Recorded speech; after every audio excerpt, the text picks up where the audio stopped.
Beleza.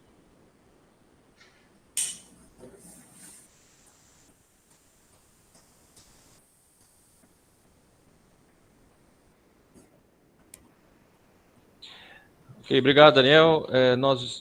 Boa tarde a todos. Nós vamos iniciar agora a defesa de dissertação de mestrado do Lucas Heller Robran, aluno do programa de pós-graduação em Física da UFES. O trabalho dele é intitulado Caracterização Estrutural de Misturas de Furazolidona e Beta-ciclodextrina. E a banca que vai avaliar esse trabalho é composta por mim, orientador do trabalho, Jair Freitas, pelo co-orientador, que é o professor Miguel Ângelo Schettino Júnior, aqui do Departamento de Física da UFES, pelo professor Thierry Ramos Lopes, do IFES de Piúma, pela professora Janaína Cecília Oliveira Villanova, do Departamento de Farmácia e Nutrição da UFES, campus de Alegre, e pelo professor Vanderlan Luiz Scopel, membro interno aqui do programa de pós-graduação em Física. Então, agradeço de novo a todos por terem aceitado participar da banca. E, Lucas, agora você tem a palavra e pode iniciar a sua defesa. Obrigado, professor. Então, eu vou iniciar a apresentação da minha defesa de dissertação de mestrado. Como o professor me apresentou, meu nome é Lucas Heller Robran. O nome do meu trabalho é Caracterização Estrutural de Misturas de Furazolidona e Beta-ciclodextrina, e eu fui orientado pelos professores doutores Jair Freitas e Miguel Ângelo Schettino Júnior. Bom, dando início com uma breve introdução, como o título já diz, eu vou tratar da furazolidona e da beta-ciclodextrina nesse trabalho. E dando uma breve introdução sobre as ciclodextrinas, elas são oligosacarídeos cíclicos e são utilizados principalmente para formar complexos de inclusão. Nestes complexos de inclusão, moléculas geralmente hidrofóbicas são inclusas em cavidades de ciclodextrinas. Isso vai acarretar um aumento da sua solubilidade, né? Pois o exterior da ciclodextrina é hidrofílico e a sua cavidade hidrofóbica, o que faz com que esse material que também é hidrofóbico possa ser inserido na sua cavidade, ou ser misturado. E, portanto, eles vão ser de grande importância, né? Por exemplo, para a indústria farmacêutica, que eu vou tratar um pouco neste trabalho, né? Pois aumentar a solubilidade deste fármaco vai aumentar a sua biodisponibilidade, né? E a furazolidona, que vai ser tratado, vai ser o fármaco de uso neste trabalho. Ele é um fármaco antibacteriano, antiprotozoário, mas que também vem sendo estudado para outras funções na literatura, como, por exemplo, no tratamento de leishmaniose, onde ele se mostrou bastante promissor, né, diminuindo o tamanho de feridas cutâneas em cães com leishmaniose, que não tem cura em cães, e, portanto, é importante, né, procurar meios alternativos de tratar essa doença, né. E ela é promissora, a furazolidona, no tratamento dessa leishmaniose canina, mas ela é insolúvel em água, né? E isso vai diminuir a sua biodisponibilidade, como eu havia dito. Portanto, tem essa motivação para estudar a complexação da furazolidona com ciclodextrinas, né? Que é um tema pouco estudado na literatura, né? A furazolidona, em geral, é pouco estudada, há pouco trabalho sobre ela, e com complexos de inclusão menos ainda. Aqui, exemplificando um pouco os tipos mais comuns de complexos de ciclodextrinas, né? A alfa, beta e a gama ciclodextrina, que se diferem pelo tamanho da sua cavidade, como eu havia dito, são oligosacarídeos cíclicos, né? E aqui, especificamente, a beta-ciclodextrina, né? Composta de oxigênio, hidrogênio e carbono, né?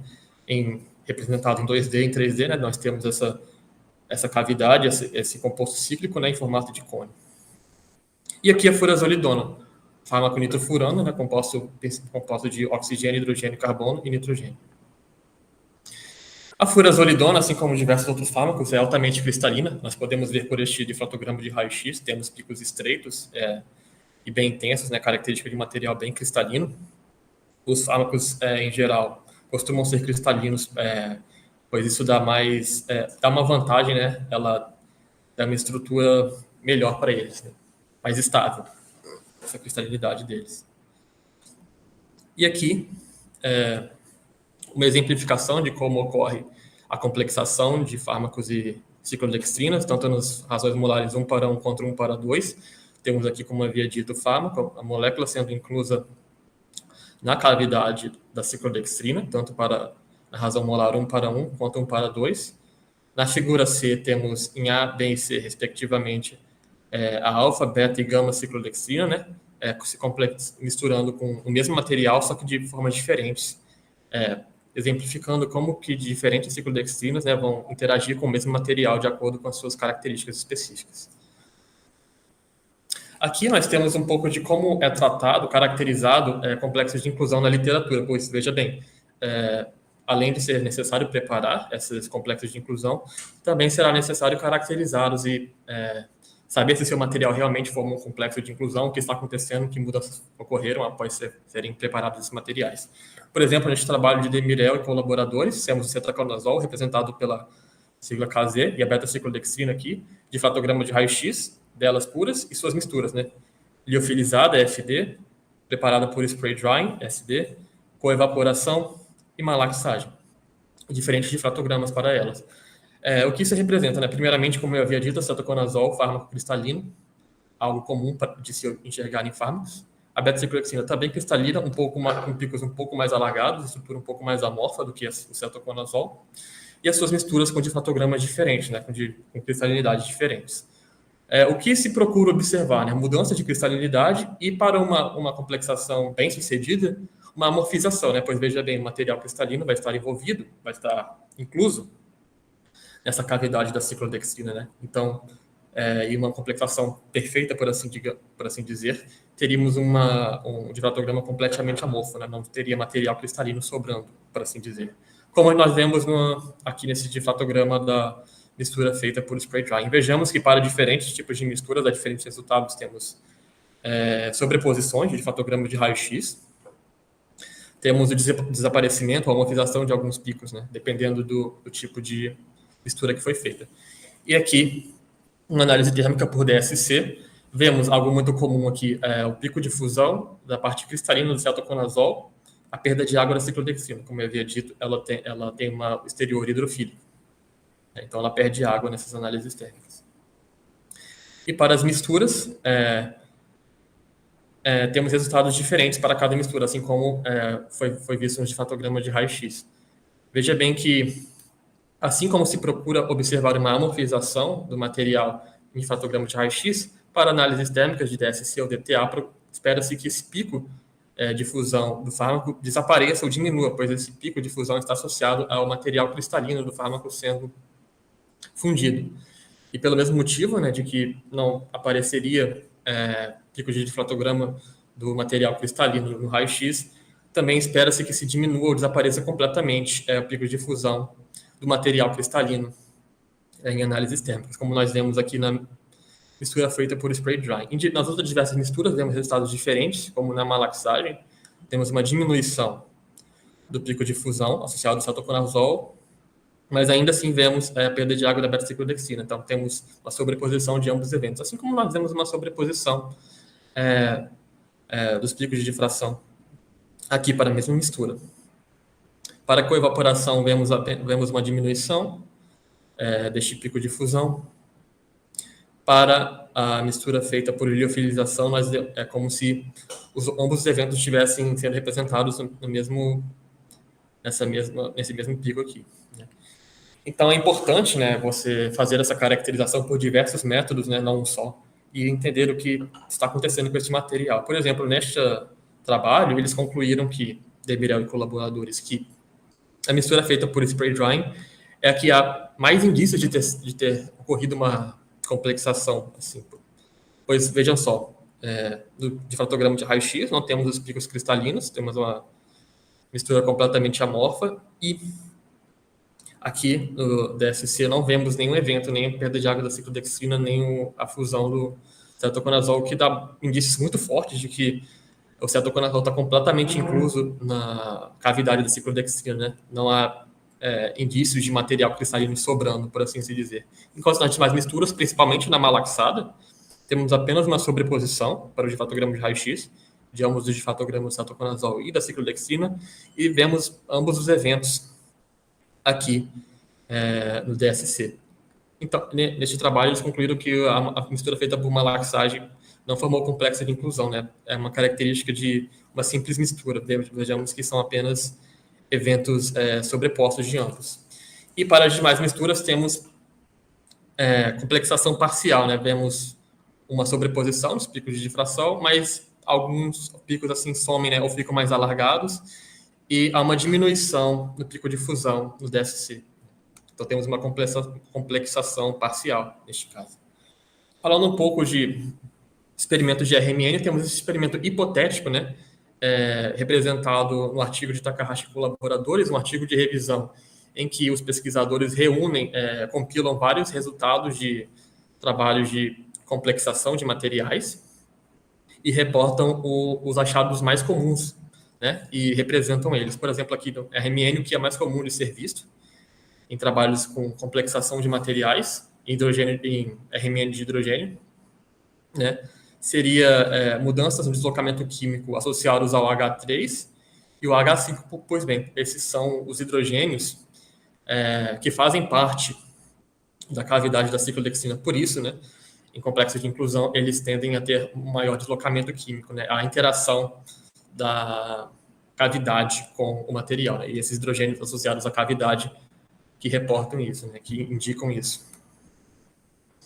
Aqui nós temos um trabalho de um artigo de Carvalho e colaboradores, né, é um dos únicos artigos que trata da furazolidona em complexo de inclusão com a ciclodextrina, então vai ser um artigo de bastante importância para comparar com os resultados deste trabalho.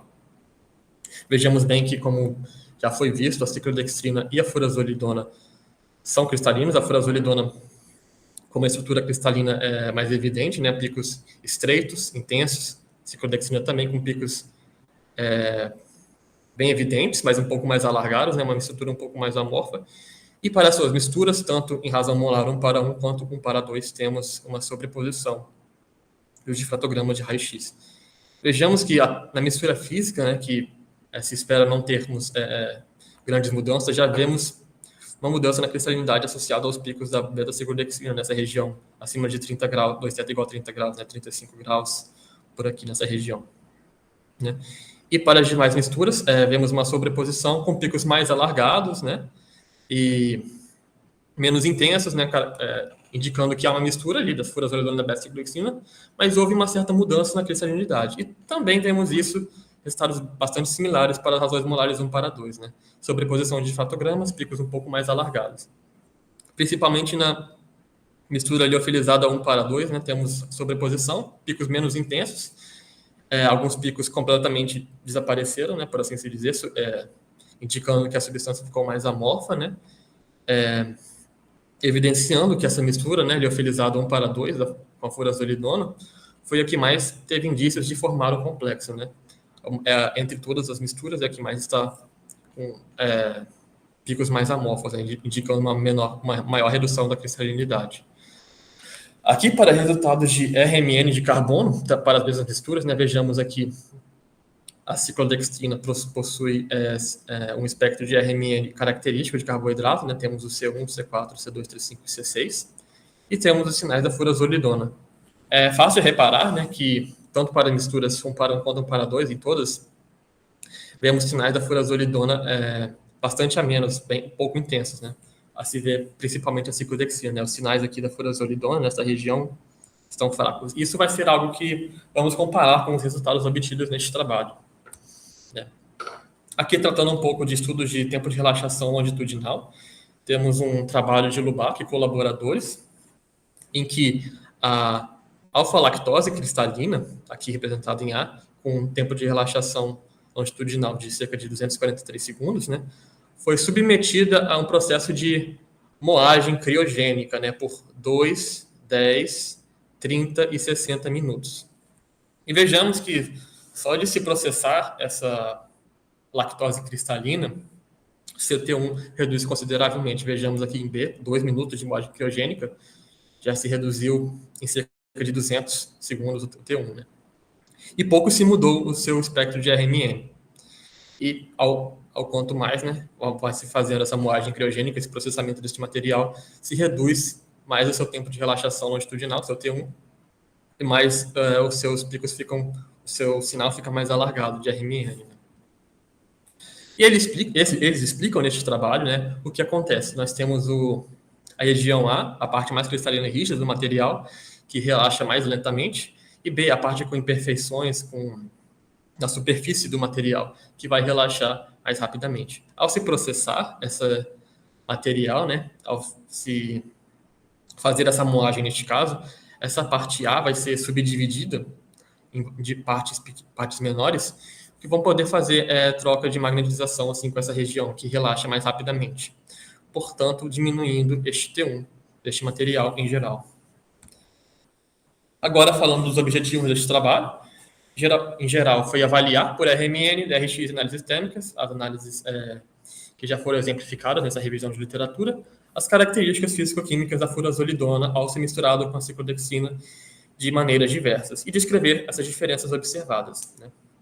Especificamente, obter RMN de hidrogênio e carbono no estado sólido para a furazolidona, BETA-CD e suas misturas, fazer uso de métodos avançados de RMN para caracterizar o tempo de relaxação, como foi discutido há pouco, determinar essas medidas de RMN se houve mudanças nesses espectros e nos tempos de relaxação, tanto para FZD, BETA-CD e as suas misturas. Para raio-x, obter difratogramas, né, das misturas e das substâncias puras, refinar estes difratogramas, obter essas informações cristalográficas e avaliar se houve mudanças em seus parâmetros de rede, variação de fase cristalina e tamanho médio de cristalito. Para as análises térmicas, né, obter curvas de DTA, CG e DTG da furazolidona, beta-ciclodextrina e suas misturas, avaliar se houve mudanças observáveis para todas as análises, interpretar estes resultados e analisar, a partir de todos os resultados obtidos com as diferentes técnicas, como que as características, né, físicas, químicas e estruturais da furazolidona, da ciclodextrina e das suas, foram modificadas nessas misturas, né, e comparar com as substâncias puras. Agora, entrando um pouco na metodologia, essas misturas foram preparadas na razão molar 1:1. Os métodos foi a mistura física, malaxagem, secagem na estufa e um método de diálise e liofilização, né? A mistura física foi uma simples mistura de pós, a malaxagem se adicionou uma solução hidroalcoólica aos pós de beta-ciclodextrina e furazolidona, se agitou e essa mistura foi seca ao ar livre, né? Já a mistura seca na estufa e a mistura DL foram também adicionados essa solução, foram misturados na agitadora térmica, né, magneticamente. A mistura seca na estufa foi colocada na estufa por cerca de 3 dias. A mistura DL foi colocada em uma membrana de diálise para se ocorra a diálise e assim liofilizado, né? Agora, para se obter o difratograma de raio-x, se utilizou o difratograma XRD 6000 de radiação cobre-K-alfa, né, de 5 a 70 graus, passa de 0,01 grau, velocidade de varredura 1 grau por minuto. Foram refinados no software livre MAUD, né, desenvolvido por Luca Luterotti, né. É um software livre, que já é uma grande vantagem, e de fácil uso, né, e bem interativo. Nós já vemos os resultados de refinamento aqui na sua interface. As análises térmicas foram feitas no DTG 60H da Shimatsu, em atmosfera de nitrogênio, fluxo de 50 ml por minuto, taxa de aquecimento 10 graus por minuto, de 20 a 800 graus Celsius. E o calor, né, que está envolvido no processo de fusão da furazolidona, foi determinado utilizando o software que já vem neste equipamento da DTG 60H. Para espectro de RMN, foi utilizado o espectrômetro Agilent de 400 MHz, de campo de 9,4 Tesla, e uma sonda equipada com rotores de silicone de 4 mm de diâmetro, frequência de MAS de 10 kHz. Os ajustes exponenciais foram obtidos a partir do programa VNMRJ 4.2, e os feeds, né, foram processados, os espectros, na versão livre do software ACD Labs, né, disponível para estudantes. Aqui a sequência de pulsos utilizadas nos experimentos de RMN.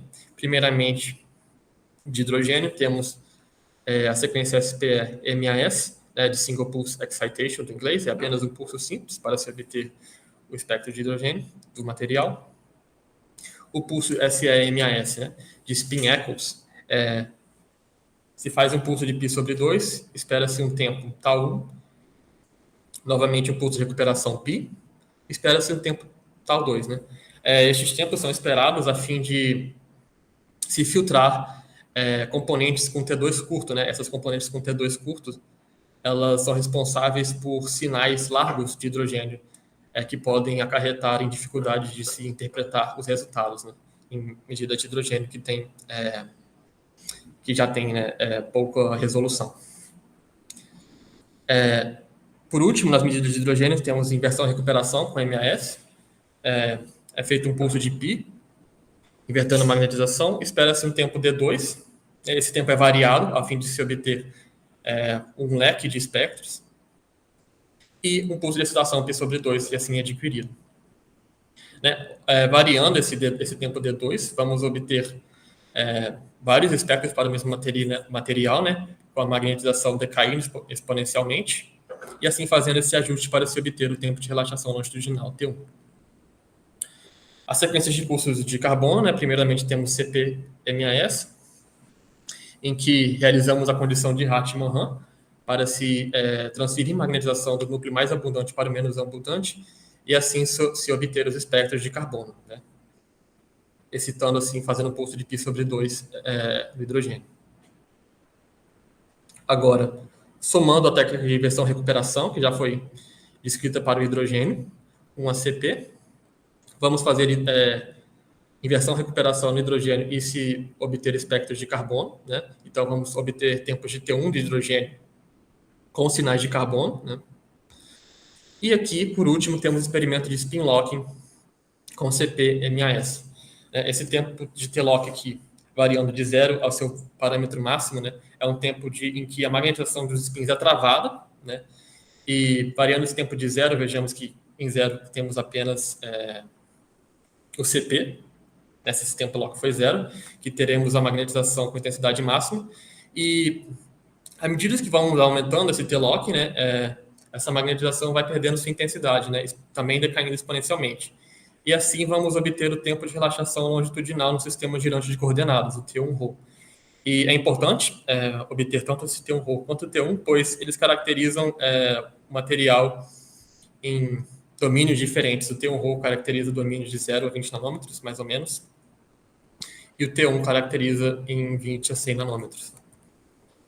Agora, discutindo um pouco dos resultados obtidos, temos aqui os difratogramas obtidos por refinamento da FZD, da beta-ciclohexina e da mistura física. Temos resultados muito parecidos com o que já observamos da literatura. Para a FZD, picos intensos e estreitos, né? Característica de um material cristalino. A beta-CD também, muitos picos, né? Um pouco mais amorfo, picos um pouco mais alargados. E a mistura física, uma sobreposição de ambos os picos. E também vemos o que foi observado no artigo de Carvalho, né? Uma mudança nestes picos aqui, nessa região acima de 2θ igual a 30 graus. Né? E vemos que o refinamento se casou bem, né, com o calculado e o experimental, né, em vermelho e preto. Para a mistura MX, né, malaxada, temos resultados similares. Temos a sobreposição dos difratogramas da beta-CT e da furazolidona, com uma redução de cristalinidade se comparado à mistura física, né? Vejamos bem que os picos estão menos intensos. Também é um resultado similar ao que já foi observado em outros trabalhos. A mistura seca na estufa, SE, muito similar ao que é obtido para a malaxagem, se compararmos, né? Temos a sobreposição dos difratogramas de raio-x da furazolidona e da beta-ciclohexina, com uma amorfização um pouco razoável do material, né, e uma diminuição da intensidade dos picos, principalmente os picos menos intensos. Né? Os picos mais intensos ainda se sobressaem claramente. Agora, para a amostra DL, vemos apenas o difratograma característico da furazolidona, né, indicando que não há presença de beta-ciclohexina neste material. Provavelmente, a beta-ciclohexina, né, solúvel em água, foi eliminada no momento da diálise pelos poros da membrana de diálise. Né? A furazolidona, não solúvel, permaneceu nesta membrana. Agora, a partir do que foi refinado, né, podemos obter algumas informações, a começar pelo parâmetro de rede, tanto da furazolidona quanto da beta-ciclohexina, para todas as misturas, e vemos claramente, né, pelos gráficos, que não há mudança assim, expressiva. Né? Ou os parâmetros de rede permanecem constantes. Agora, temos uma certa mudança no percentual de massa. Vejamos que, em valor nominal, numa razão molar de 1:1, teríamos 17% de furazolidona em massa, 83% de beta-ciclodextrina em massa. Mas não é o que reporta o refinamento, né? A não ser pela DL, que apenas tem furazolidona, né? Então tem 100% e 0% para a beta-ciclodextrina. A mistura física permanece assim, bem razoável com um valor nominal, mas para as misturas SA e MX, vemos uma discrepância entre o valor nominal e a massa obtida pelo refinamento. O que isso quer dizer? O refinamento, né, de difratograma de raio-x apenas enxerga, por assim dizer, apenas traz informações sobre aquilo que é cristalino do material.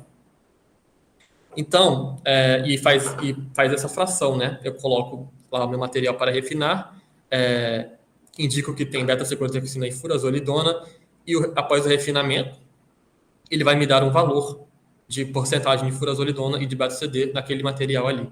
Se a furazolidona, a porcentagem está maior do que esperado, e da beta-ciclodioxina está menor do que esperado, isso apenas indica que a beta-ciclodioxina perdeu cristalinidade em um teor maior do que a furazolidona, pois o refinamento, né, de fotograma de raio-x em geral, apenas vai tirar informações daquilo que é cristalino, então do material como um todo. Ou seja, este aumento, por assim dizer, da furazolidona apenas indica que, se comparado à ciclodexina, né, a beta-CD diminuiu mais a sua cristalinidade.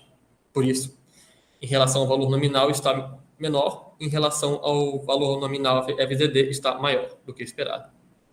Agora, o tamanho médio de cristalito, vejamos que há uma discrepância maior do que se observa pelo parâmetro de rede, mas ainda assim, né, temos este tamanho em nanômetros, né? Então, uma diferença de 6 vezes 10 ao quadrado nanômetros, ou 7, ou 3, ou 5 vezes 10 ao quadrado nanômetros, pode estar dentro da incerteza, né? Então, mesmo sendo uma discrepância que parece, assim, algo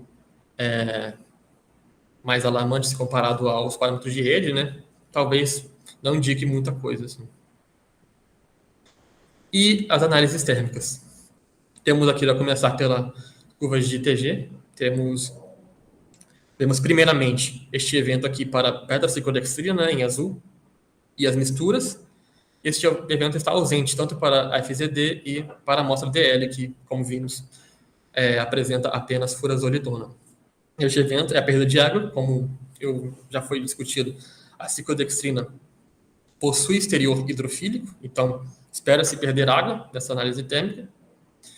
E vemos aqui que a degradação por perda de massa das misturas ocorre em uma faixa de temperatura, em temperaturas maiores do que a furazolidona, menores do que a ciclodextrina. Isso é algo que já é visto na literatura, né? O que acontece é que, ao se misturar o material ou complexar, o que ocorre é que esse fármaco está protegido, por assim se dizer, né, pela ciclodextrina, né? Então a sua degradação por perda de massa ocorre em temperaturas maiores do que se ele estivesse assim puro, sem nenhuma mistura. O que vemos para a amostra DL e para a furazolidona, né, se comparado com as misturas. Aqui, como foi discutido para o cetoconazol no trabalho de Demirel, temos o pico de fusão do material cristalino. Temos aqui a furazolidona em vermelho pura e a DL em rosa, também próxima à furazolidona, e para as demais misturas este pico de fusão diminui. Vejamos que para a beta-CD em azul não ocorre nada, não há evento nessa parte de temperatura. E como foi visto, né, nos artigos de Demirel, essas misturas, né, tendem a diminuir a quantidade de fármaco cristalino a ser fundido. Né? E vejamos aqui um resumo, né, das porcentagens de furazolidona em cada mistura. Temos aqui nominal, como havia dito, 17% de FZD e beta-CD em uma mistura de 1 para 1 molar. Temos 17% de FZD em massa e 83% de beta-ciclodextrina em massa. No DRX já foi feita a discussão, o valor de DL está 100%, só apresenta FZD. Já a mistura física, não há muitas mudanças, como se espera de uma mistura física, então está bem próximo ao nominal. E para as demais misturas, SE e MX, a porcentagem de FZD aparenta aumentar, né? Pois o que ocorre é que a beta-CD cristalina diminuiu com mais intensidade do que a furazolidona. Aqui para o DTA, já vemos uma porcentagem da furazolidona cristalina diminuindo, né? Em comparação à sua massa total. Então, esse resultado aqui já indica que a furazolidona pode ter perdido sua cristalinidade, né? Ao contrário do que se observa pelo fotograma de raio-x, né? Apenas vemos um balanceamento entre o que há de furazolidona e o que há de beta-ciclodextrina. Então, se a beta-ciclodextrina perdeu cristalinidade em maior teor do que a furazolidona, né? Não vamos conseguir enxergar quanto que a furazolidona perdeu de cristalinidade.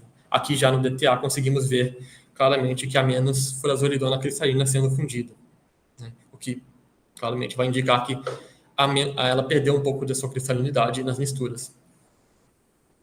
Agora, os resultados de RMN, a começar pelo RMN de hidrogênio.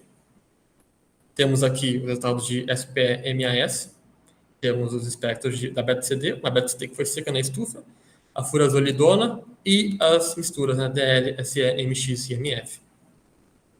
Fazendo uma comparação com as intensidades absolutas, vemos que a beta-ciclodextrina úmida está muito mais intensa do que os demais materiais, né? E vemos aqui que as misturas MX e MF parecem muito com a beta-ciclodextrina úmida. Seu sinal é muito mais intenso, né, devido à presença de água. Vemos que aqui beta-CD seca não apresenta esse sinal mais intenso. Então, devido a isso, em misturas se vê mais esse sinal da beta-ciclodextrina úmida, né? Para a mistura seca na estufa, vemos um meio termo, assim, uma mistura, por assim se dizer, da furazolidona e da beta-CD seca, né, para este sinal. E a amostra DL já está bem similar à FZD. Agora, um exemplo dessa filtragem de T2 que eu havia comentado, né, os elementos com T2 mais curto, né, há contribuições de sinais mais largos, né, e podemos fazer essa filtragem com a sequência de pulso SE-MAS, como vemos aqui para a beta-ciclodextrina, né. Temos menos contribuições desses sinais largos aqui nesse SE-MAS comparado ao SPE-MAS. Agora, a comparação entre os sinais, novamente, a beta-CD úmida, ela tem um sinal mais intenso, né? Então ela se sobressai para as misturas MF e MX, e vemos que a furazolidona, a beta-CD seca e a mistura SE, que foi seca na estufa, já apresentam uma relação sinal-ruído pior do que se comparado com o que foi visto para a SPE-MAS, indicando que o que fornece esse sinal desses materiais, né, tem o T2 mais curto, né, que foi filtrado, neste caso.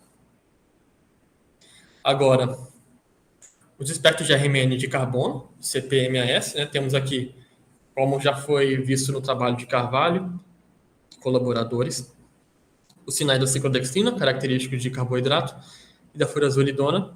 E para as misturas, nós observamos que, se comparado ao que foi observado no artigo, o sinal da FZD está mais comparável com aquilo que há para a beta-ciclodextrina, né? Não está tão menos intenso assim como foi observado antes. Isso se dá por causa do seu tempo de relaxação, né, que vamos chegar a discutir um pouco mais para frente. Agora, valores de largura meia altura, obtidos para a furazolidona e suas misturas, e vemos, em geral, não para todos os picos, uma tendência de alargamento dos picos assim que se faz essas misturas. Agora, os deslocamentos químicos, vemos que, em geral, resumindo essa tabela, temos uma diferença positiva nos espectros de carbono, indicando uma redução da blindagem do material. Agora, exemplificando um pouco, um espectro de RMN de hidrogênio inversão-recuperação, de onde obtemos o T1, tempo de relaxação longitudinal. Agora, para a mistura física, obtemos apenas um valor de T1, pois, como eu havia dito, esse sinal da ciclodextrina, beta-ciclodextrina, se sobressai se comparado ao sinal da furazolidona. Como eu havia dito, obtemos um leque assim, de espectros ao se variar esse parâmetro D2 da sequência de pulso, e assim, por esse decaimento exponencial da magnetização, se obtém, por ajuste exponencial, o tempo de relaxação. Agora, no espectro de carbono, já conseguimos observar tanto o sinal da furazolidona quanto da beta-ciclodextrina, e observa-se que há uma discrepância enorme, né? O tempo de relaxação da furazolidona, cerca de 200, 190 na mistura física, e a beta-ciclodextrina, similar ao que foi observado para espectro de hidrogênio, está perto de 1 segundo. Isso que faz com que, no artigo anterior de Carvalho, o sinal de furazolidona estava pouco intenso, né? Neste trabalho se concluiu que o T1 da furazolidona é muito maior do que a beta-ciclodextrina, e assim foi possível ajustar os parâmetros experimentais e se obter melhores sinais de furazolidona nas misturas. Agora, os valores de T1 de hidrogênio para todas as amostras, né, obtidos. aqui, obtidos por inversão-recuperação de hidrogênio, temos sinais da FZD, sinal da beta-ciclodextrina. A FZD, como eu havia comentado, tem um T1 muito maior do que a ciclodextrina, né? Em torno de 140, mais ou menos 10. Para a beta-ciclodextrina, temos esses valores em torno de 1, para a beta-ciclodextrina úmida e seca e a mistura física, que já se reduz para cerca de 0,40 para MX e SE. A mistura DL apenas apresenta o sinal de furazolidona, que também se reduziu, né? Temos aqui em torno de 84, se comparado aos 140, 150 da furazolidona. Temos um segundo sinal que foi apenas observável nessa mistura DL, que inverte mais rapidamente, e essa discrepância, né, entre a FZD e a amostra DL, né, remete àquilo que foi discutido no artigo de Lubac, né, o processamento do material já pode acarretar uma redução do seu tempo de relaxação longitudinal. Não obtivemos sinais de FZD para essas misturas de hidrogênio, pois, como eu havia dito, o sinal da beta-ciclodextrina está muito mais intenso do que da furazolidona. Não é possível se observar ele, as misturas. Já para as misturas de carbono, né, já observamos ambos os sinais, as misturas, né, uma vantagem, né, de se fazer inversão-recuperação por carbono também. Temos o sinal da furazolidona, comparável ao que foi obtido por hidrogênio. O sinal da beta-ciclodextrina, ainda assim, em torno de 0,5 ou 1 segundo, o T1. E para todas as misturas temos uma discrepância, assim. A furazolidona continua sendo muito maior do que a ciclodextrina, né? A mesma após o processamento das misturas MX e SE e DL.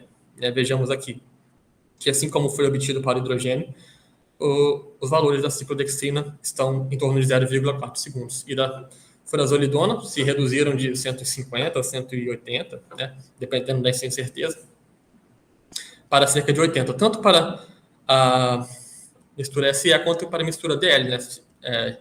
Resultados bastante similares, né? O que é interessante, vai ser discutido nas conclusões.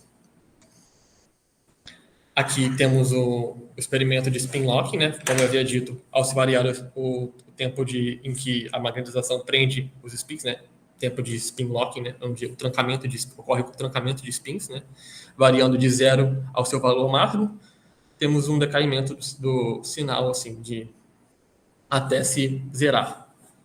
E conseguimos, assim, um ajuste de tempo de T1ρ, né? O tempo de relaxação longitudinal no sistema girante de coordenadas. Temos aqui, né? Primeiramente, vemos que a incerteza para estes resultados está muito maior, né? Há poucos pontos experimentais, se comparados com o que temos para os experimentos de T1, de versão-recuperação. E também temos uma relação sinal-ruído pior, né? Por que isso, né?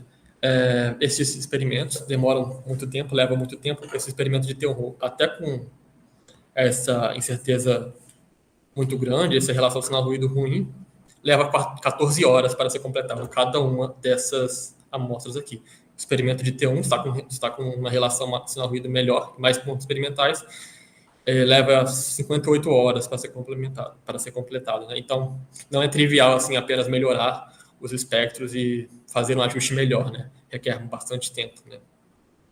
Mas mesmo assim, né, obtemos resultados um pouco interessantes. Né? Temos que o T1ρ da furazolidona ainda continua maior do que a ciclodextrina, né? Se compararmos aqui 1.300, mesmo levando em conta a incerteza, 800 da beta-ciclodextrina, e eles se mantêm distintos, o T1ρ da furazolidona e da beta-ciclodextrina nas misturas também, assim como estão bastante distintos o T1. Vemos aqui que o sinal o T1ρ da amostra SE para a furazolidona está bem ruim, né? Temos esse erro bastante comparável ao valor real, né? Então, isso indica que o experimento precisa de ser refeito com um pouco mais de melhorias na relação sinal-ruído e nos pontos experimentais, né? Mas há resultados um pouco interessantes, né? Para a DL, o T1ρ aparentemente não se distingue da furazolidona pura, né? Ao contrário do que se observou para o T1. Então, talvez este processamento que foi feito nessa mistura DL, essa amostra DL, né, apenas afetou as regiões de domínio de 20 a 100 nanômetros, né, que é caracterizado pelo T1.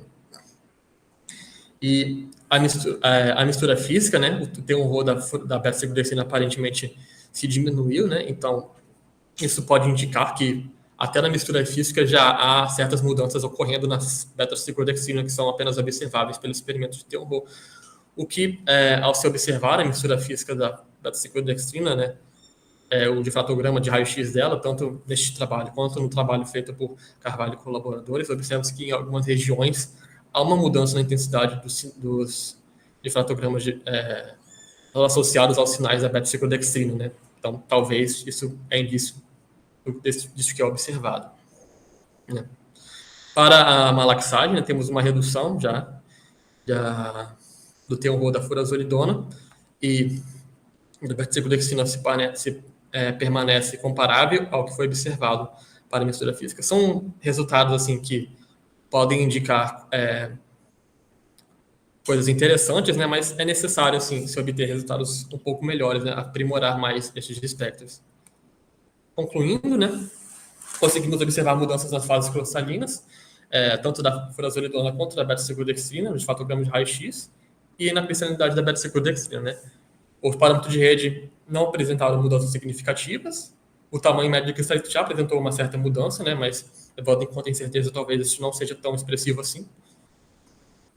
E a porcentagem de massa para a amostra MF do difratograma de raio-x está próxima ao valor nominal, né? Tanto para a furazolidona quanto para a beta-ciclodextrina. E se observa uma diminuição na quantidade de beta-ciclodextrina nas amostras SAMX, que, como eu havia comentado, está associado a essa perda de cristalinidade maior na beta-CD se comparado à perda de cristalinidade da furazolidona. E a mistura DL não apresentou qualquer indício de beta-ciclodextrina, tanto no experimento de raio-x, quanto nas análises térmicas, quanto no experimento de RMN, né? Indicando que a utilização dessa membrana de diálise não foi um método adequado para o preparo da mistura. Né? Mas, ainda assim, com essa mistura, ela se serviu, né, para uma comparação entre uma amostra de FZD processada com uma amostra de FZD pura, né? E houve mudanças. Uma certeza mais confiável, mesmo levando em conta essa certeza está muito discrepante de cerca de 100 e pouco para a furazolidona e 1 para a ciclodextrina, né? Eles não estão nem um pouco comparáveis. E pode-se indicar que a diminuição dos valores de T1-Rho e de T1 pode se dar apenas por fatores relacionados às manipulações feitas pela obtenção de misturas. Nós vimos que o T1 da mistura da amostra DL, né, na mistura, já diminuiu, né, mesmo sem a presença de beta-CD, e diminuiu para um valor muito próximo à amostra SL, o que pode indicar que essa redução de T1 da FZD está apenas associada a esse processamento feito para essas misturas, né? Como eu tenho comentado aqui. E essas alterações que podem ser observadas em todos os métodos podem ocorrer simplesmente como consequência do processamento dos materiais, né, e preparo das misturas. Então, isso frisa a necessidade, né, cautela fazer afirmações sobre a formação de complexos de inclusão, né, quando se observam mudanças. Né. E algumas perspectivas futuras incluem a realização de estudos computacionais de estrutura da FZD para auxiliar na compreensão de modificações em espectro de RMN que seriam esperados, né, em caso de formação de complexo de inclusão. E, com isso, vamos analisar a FZD pura e a molécula de FZD inserida na cavidade da ciclodextrina, né? Investigar nesse processo de amortização da FZD e de outros fármacos por RMN no estado sólido e vamos analisar qual é o limite, né, dessa redução do valor de T1 e T1-Rho com o processamento físico-químico sem comprometer o material. Né? Nós vimos no artigo de Lubac, né, que ele fez uma moagem criogênica da alfa-lactose, né, cristalina. Dependendo do tempo de moagem, o seu espectro de RMN de carbono se alargava, ou para uma moagem com um tempo muito menor, né, ficava praticamente o mesmo, e o seu T1 diminuía consideravelmente. Né? Então, seria interessante investigar para a FZD qual que é o limite disso, até quando eu posso processar essa mistura e diminuir meu T1-Rho sem comprometer completamente a amostra. Né? E investigação de interação de ciclodextrina com outros fármacos, né? Usando métodos como os que foram utilizados nesse trabalho e revisados na literatura. Essas são as referências utilizadas nesse trabalho. Agradecimentos. Agradecer primeiramente ao CNPq pela concessão da bolsa, que me permitiu me dedicar exclusivamente aos estudos deste mestrado, neste trabalho. A CAPES e a FAPES por auxílio e fomentação em outras áreas da UFES, né, que com certeza influenciaram e me ajudaram no meu trabalho. Ao Lab Petro pela utilização do espectrômetro de RNN. a UFES, a LMC, o PPG Fiz, né, por toda a estrutura que eu utilizei neste trabalho, inclusive estou utilizando neste momento. Né? E assim encerra meu trabalho e apresentação. Beleza, Lucas. Obrigado pela apresentação. Nós vamos passar agora, então, para a sessão de perguntas, arguição, enfim, discussão de modo geral. Eu vou começar convidando o membro externo, que é o professor Thierry Ramos Lopes, do IFES, lá do campus de Biúma. Obrigado, Thierry, por ter aceitado prontamente participar aí da defesa do Lucas. E aí você pode fazer suas perguntas para ele agora. Claro. Boa tarde a todos. Vocês estão me ouvindo bem? Sim. Sim. Parabéns, Lucas, pelo seu trabalho, né? Trabalhos como esse são importantes, inclusive pela interdisciplinaridade da área, né?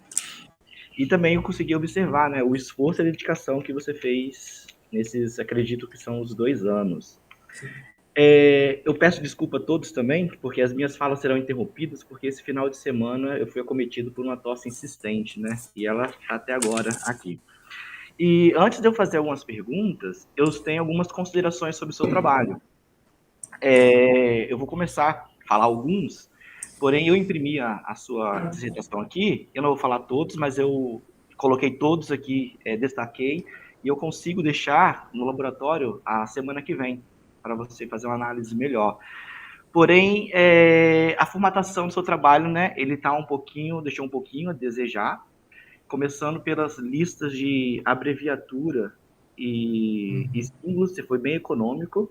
Eu encontrei no texto vários símbolos e abreviaturas que não se encontram lá.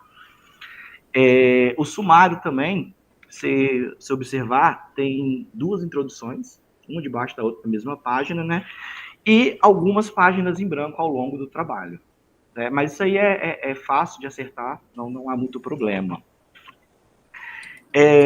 Logo na primeira página da introdução, a gente observa que você começa a referência com o número 14, a referência 14.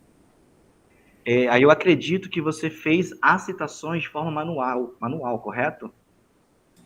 Então, eu utilizei o LaTeX, né? Eu utilizei o programa que tem no LaTeX para fazer citações. Então, porque ela já começa com 14 e eu vi várias inconsistências. Logo em seguida, você começa com a referência 1, depois a vírgula 15, e pula para 16. Então, eu acredito que seria 1-15, né? Em outros casos, você começa 26, depois você pula para a referência 1,15, mas isso aí é a questão só de estrutura, é só consertar.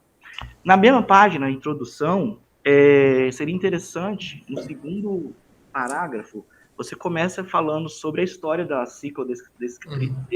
Eu vou ter dificuldade com os nomes, me desculpa, tá? Ciclodescritrina.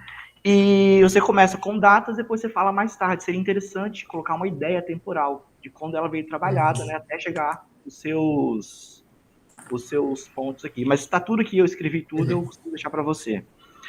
Na mesmo parágrafo, né, você termina dizendo que já eram utilizados na farmácia, mas eu acredito que seria nos fármacos, né?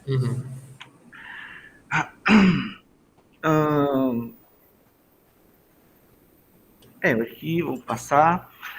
Na página 4, você informa, ao citar a figura 1.4, que serão feitas misturas por diversos métodos de concentrações molares, de 1 para 1 e 1 para 2, da novamente, vou roubar aqui para ver, não, furazolidona por ciclodescritina. Porém, a figura está ao contrário, a proporção está da beta para a FZD. Então, seria interessante só casar a sua citação com o que realmente a figura está dizendo. Nos aspectos sobre RMN e DRX, na página 9, você diz lá, logo depois da equação 2.2, que é a origem deste movimento. Mas seria interessante você falar que tipo de movimento é esse, né? Seria o movimento de precessão.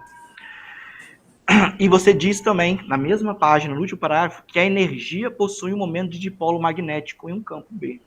No caso, a energia do movimento, do momento do polo, né?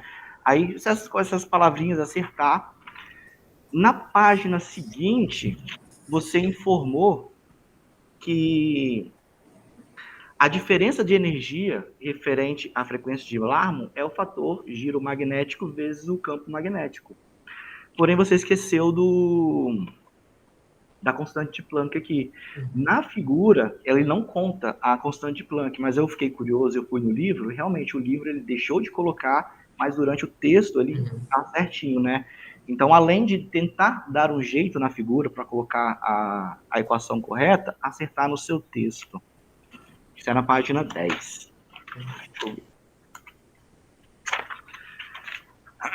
Na página seguinte, 11 também, né, você fala ocupação dos estados diferentes, mas seria de diferentes estados. E na sua equação 2.12, que é lá da magnetização, né, tá lá um L mais 1, mas é um L que multiplica L mais 1. Então, são pequenas coisinhas que eu fui anotando aqui, e quando você obtiver isso aqui na mão, você vê com calma e você vê se você vai mudar ou não. Continuando, na página 14, quando você fala sobre a rotação do ângulo mágico, seria interessante, para melhor interpretação, você colocar uma figura visual. Ficou o texto, ficou as fórmulas aqui, né? Mas eu senti falta de observar a figurazinha, né? E assim também como a relação do sistema girante de coordenadas. Você cita, você descreve, mas faltou aquela visualização para melhor entender. Na página seguinte, fração de raio-x, você fala que a equação na lei de Bragg, que a equação n é um número inteiro, né? Mas seria também interessante você definir o que significa o n, né? Que no caso seria as ordens de fração, e deixar lá um pouquinho mais claro o significado. E quando você fala sobre o refinamento Ricci-Field, você coloca uma equação para experimentos com 2 comprimentos de onda. Eu queria perguntar, você usou 2 comprimentos de onda no equipamento do laboratório? Não. Então, eu acho que seria interessante também, caso você veja que seria necessário, né, acertar essa equação, deixando apenas para 1. Tem também muita parte da página em branco que poderia otimizar colocando as figuras em lugares corretos para evitar essas páginas em branco. Eu tenho uma curiosidade, ela é mais na questão mesmo da área da farmácia, que você disse que o uso de fármacos humanos para o tratamento de animais com leishmaniose é proibido no Brasil. Eu fiquei com dúvida, por quê? Simplesmente por quê? Eu acredito que seja para não reduzir, como é que fala? A resistividade. Porque quanto mais você usa um fármaco para tratar uma doença com bactéria, com vírus, qualquer coisa, ele fica mais resistente com o tempo a esse fármaco. Então, eu acredito que não é utilizado fármacos humanos em animais para diminuir esse fator, né, de resistência deste vírus ou dessa bactéria. Eu entendi. A leitura da sua dissertação, ela tá boa. Ela tá boa de ler, né, mas seria bom amarrar certos pontos para não deixar essas dúvidas surgirem para quem for ler. Nessa área eu não tenho muito o que falar, né? Algumas coisas de referência que eu marquei aqui, algumas palavras que foram digitadas erradas, as abreviaturas que não apareceram lá. Deixa eu ir passando aqui. Cadê? Professor Thierry, Janaína aqui, a farmacêutica do grupo, só enquanto você está procurando aí. Não tem problema. A resposta do Lucas é essa mesma. Só para depois eu esqueço de falar. É porque como a leishmaniose ela é uma doença de difícil tratamento também no homem, o uso do mesmo medicamento no animal, ele no Brasil, né? Ele não é permitido exatamente por conta da resistência. Porque depois a gente fica sem alternativa para tratar o humano. Mas existe medicamento já para uso veterinário exclusivo desenvolvido. Ótimo, muito obrigado. Porque não pode sacrificar o animal, que era o que era feito antigamente. Na página 45, né, coisas pequenas, você informa que as misturas físicas contendo sílicas foram obtidas de não vou falar esse nome, não vou falar esse nome, Riedelwederhan, mas seria interessante falar se era empresa, se era um grupo que pesquisou, e a utilização do software Avogadro, né, também ele ficou sem a referência. Na ressonância, você utilizou, aqui no texto eu estava vendo, que a rotação em torno do ângulo mágico, você utilizou de 10 kHz, certo? E se eu me lembro, não me falha a memória, o espectrômetro do laboratório, ele vai um pouco a mais, o que ajudaria a melhorar a resolução. Sim. Aí eu queria entender por que foi escolhido 10, pois se alcança 15, poderia melhorar a resolução ou não do que foi obtido com 10. Aí escolheu 10 por causa que, para os experimentos longos, né, o aquecimento da amostra poderia atrapalhar. Então, por que 10? Por que não maior? Então, sim, se eu aumentasse minha frequência, né, eu conseguiria uns espectros melhores, mas, assim, como eu havia dito, esses certos experimentos aí, só o CT, né, já dura 7 horas, o experimento de inversão e recuperação demora 60, o de T1 demora 14. Então, se optou por essa frequência de 10 kHz ao invés de 14 para... Assim, o experimento em si já é longo e já vai acarretar algumas... não forçar muito equipamento, por assim se dizer, logo. Além de se fazer com 60 horas de experimento direto, ainda se fazer com uma frequência quase no limite do equipamento. Então, foi mais por tentar evitar isso. Isso aí para os experimentos longos, né? Mas Sim. foi feito testes com uma rotação maior para os experimentos mais curtos para ver se haveria alguma ou seja, haveria uma melhoria da resolução ou não? Com 14 não foi feito teste não, para experimentos mais curtos. Né? Entendi. Deixa eu ver se mais tem alguma coisa aqui nas escritas, né? Ah, tá. Você disse sobre a amostra DL, está na página 53, que a beta-ciclodescritrina... Gente do céu. Cadê? Ciclodescritrina, ela tem a menor massa molar, por isso que ela não foi retida na membrana, correto? Uhum. Porém, a FZD, vou começar a falar pelas siglas que é mais fácil, ela tem uma massa molar menor também do que a membrana? Sim. Então, eu acredito que ficou um pouco vago essa explicação de que ela não reteu a beta-CD pelo fato dessa situação. Você falou que era 3,5 kilodaltons, né? Sim. E se não me falha, eu fiz uma pesquisa, a FZD ela tem uma massa menor também.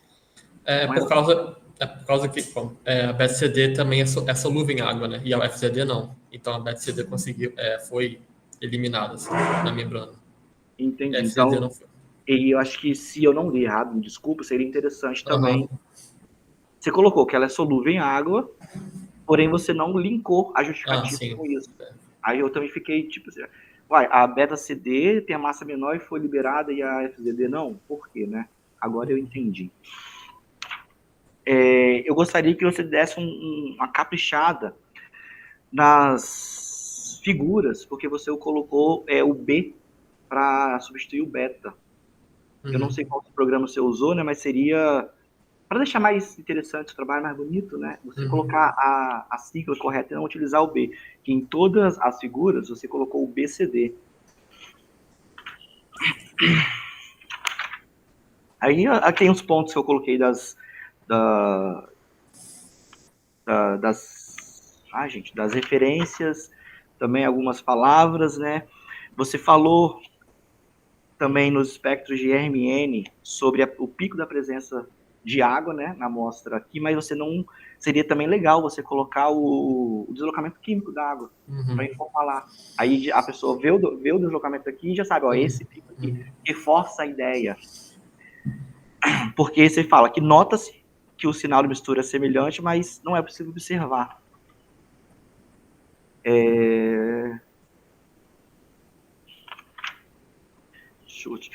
Na página 69, você citou uma figura também errada, né? Para você falar os ajustes obtidos de T1, você colocou figura 5.17 e 5.18.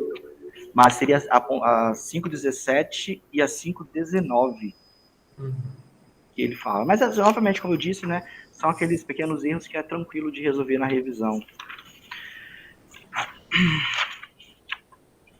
Tem um ponto que eu queria discutir com você, que é em relação sobre a amostra DL, que você diz que ela, na figura 5.30, os espectros de RMN de inversão e recuperação da amostra DL apresentam 2 picos. Você disse que os picos, eles invertem. O pico está entre 0 e 3 ppm, que ele inverte em 10 a 25 segundos. Mas eu estou vendo aqui que não é bem isso. Assim, de acordo com o meu olho, ele está invertendo em torno de 0,5. Enquanto que o pico maior, você disse que ele inverte em 75 a 100 segundos. E eu estou observando aqui que a média que ele está invertendo é mais ou menos em 50. Aí eu fiquei em dúvida se eu estou vendo errado ou se realmente é isso. Você poderia me explicar mais ou menos o que aconteceu? Seria esta aqui. Peraí. Não sei se dá para enxergar bem aqui. Não, nessa não. Não, é a de hidrogênio, nessa falando. Isso aqui? Isso, eu acho que é essa mesmo. Exatamente. Você disse na sua dissertação